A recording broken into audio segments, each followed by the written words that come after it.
Hey fandom, how's it going? Today I'm going to be doing the Q&A video for February. Got your questions, got your answers, let's get right to it. So first up, Camilo Gary asks, any horror comics you would recommend aside from Nailbiter, The Wake, or Witches? Right off the bat, Lock and Key. Lock and Key is great, written by Joe Hill and art by Gabriel Rodriguez, if I'm not mistaken. Beautifully done series, from the art to the horror elements, just fantastic stuff. It's about a family that gets that something tragic happens to them and they're forced to move into this house with these keys that once you open the door they transform certain things.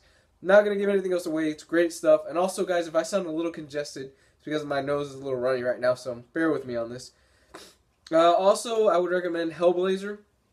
The Jamie Delano and Garth Ennis series is great stuff. It's really recommended reading. I think you should check that out. American Vampire by Scott Snyder. Another great series. Fantastic. I really love American Vampire, though. I think its second cycle recently, it's kind of dipped a little bit in quality. It just kind of seems like, not that they don't care, it's just that both Raphael Albuquerque and Scott Snyder, they've got so many other projects going on right now that I kind of noticed. I'm like, alright, you're not putting as much effort into this as you used to before. So I was kind of bummed out about that one. I'm a Dragon Zord asks, if you were stranded on an island and you could only bring 5 books with you, what would you bring? Why the Last Man? Preacher? Let me think, hold on. Saga. I really love Saga. What else? I'm trying to think. V for Vendetta, because V for Vendetta actually holds a really special place in my heart. And Alan Moore's Swamp Thing. I think if I could, I'd bring those books because I constantly keep getting something new out of them. Doesn't matter how many times I read them. They're just series that every time I go back to it, I'm like, man, I really love these books, and I didn't know about this. I didn't catch these little moments, bits here and there. Especially Preacher. I really love Preacher, and fingers crossed they don't butcher it at AMC, to be honest with you. I'm kind of nervous on that. I'm like, Preacher is such an R-rated series that to bring that to AMC, in my opinion, is kind of undercutting it. If you were going to do this, I really would have liked to have seen it in an HBO or Cinemax show. But, yeah, those are definitely my top 5 choices that I would pick. Okay, next up, Wheezy Wayne 07. What are your favorite noir crime genre comics that you would recommend?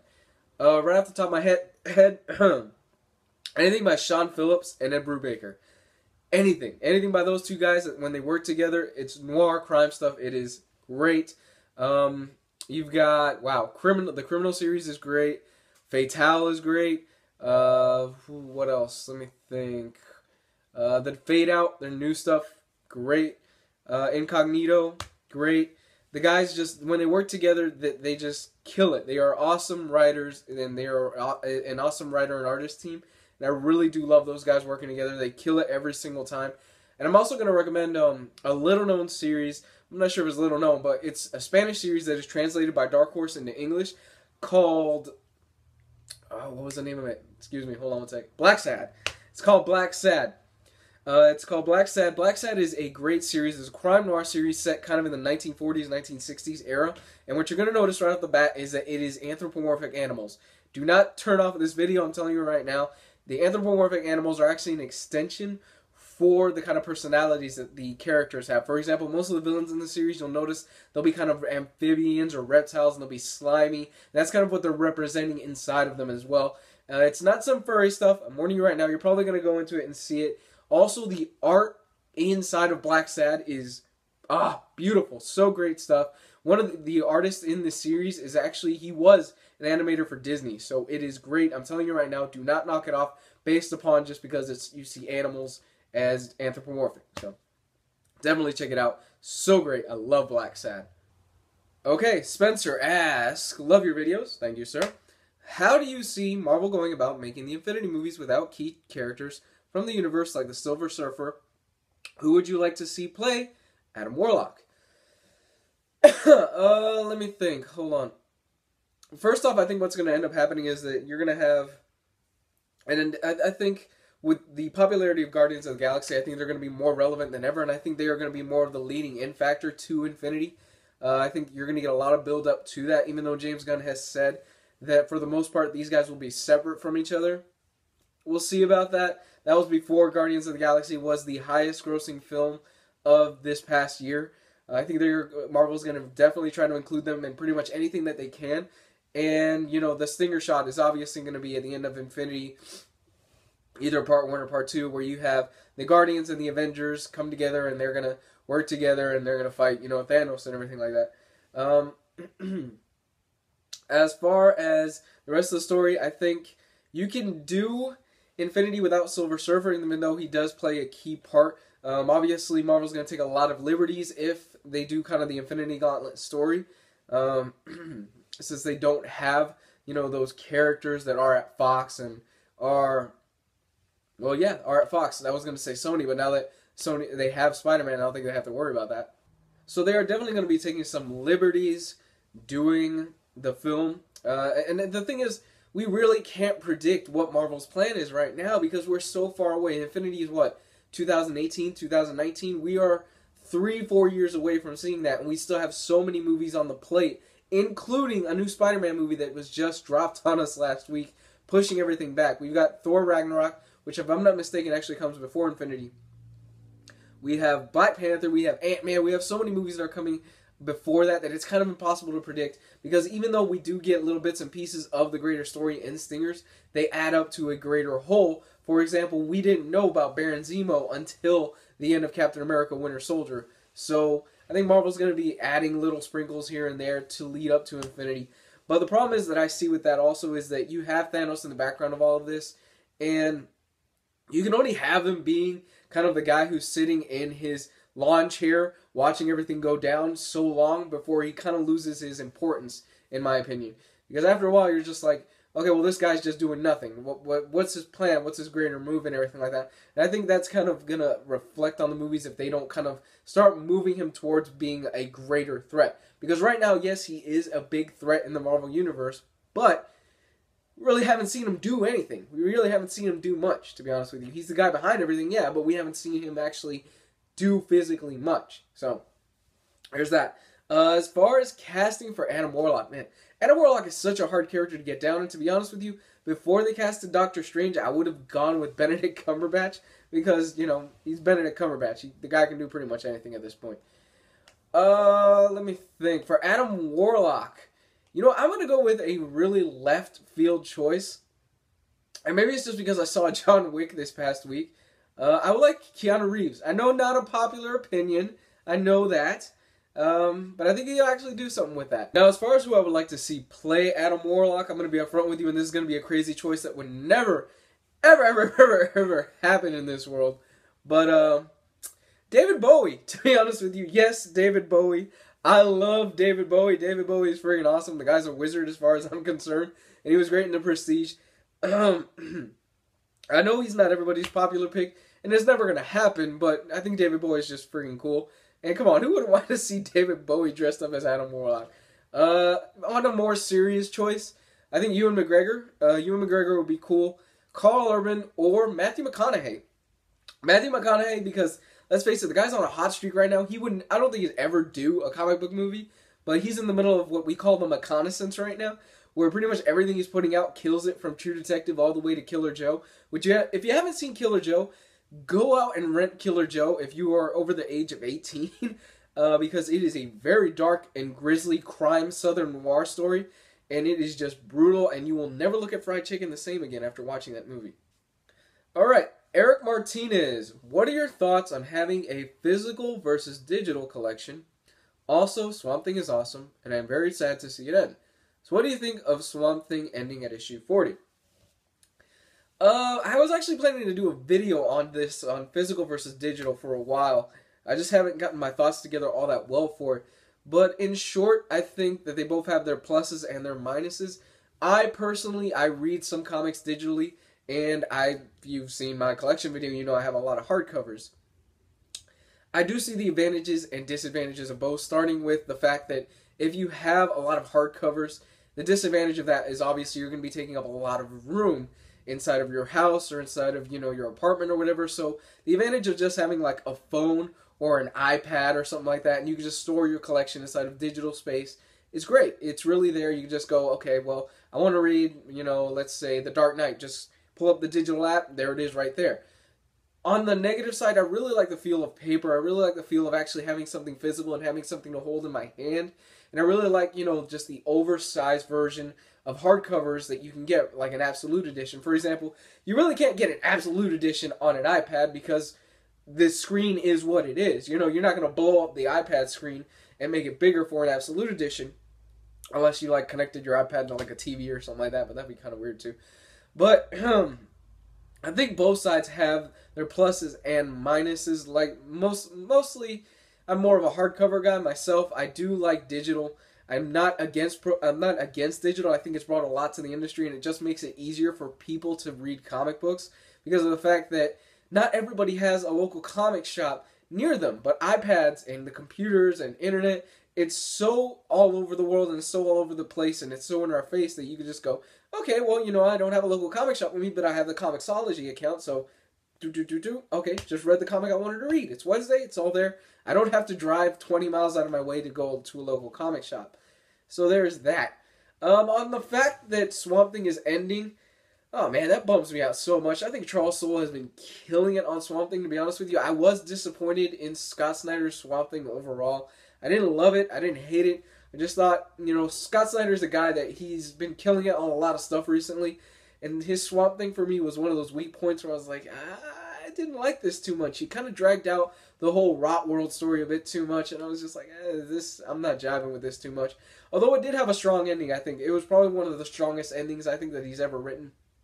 It was just that middle point. That middle point I just did not care for, to be honest with you. And once Charles Soule took over it, just the guy ran with it so much. And he's done something that I'm actually putting it behind Alan Moore's Swamp Thing. And I'm talking about like miles behind Alan Moore's Swamp Thing. And it's not a knock against the guy. It's just Alan Moore's Swamp Thing is just on another planet compared to pretty much anything else that's been written for that character since then. But second place would definitely go for Soule for me for that Swamp Thing run. Alright, Mal the Anderson. What is your favorite Spider-Man run? Ooh, Stan Lee, I almost said Stan Lee and Jack Kirby. Stan Lee, Steve Ditko. The originals, the originators, you can't get any better than that stuff. Just really great stuff. I love that run. Steve Ditko's art is just beautiful. Fantastic stuff. Second place, I would put Stan Lee and John Romita Sr.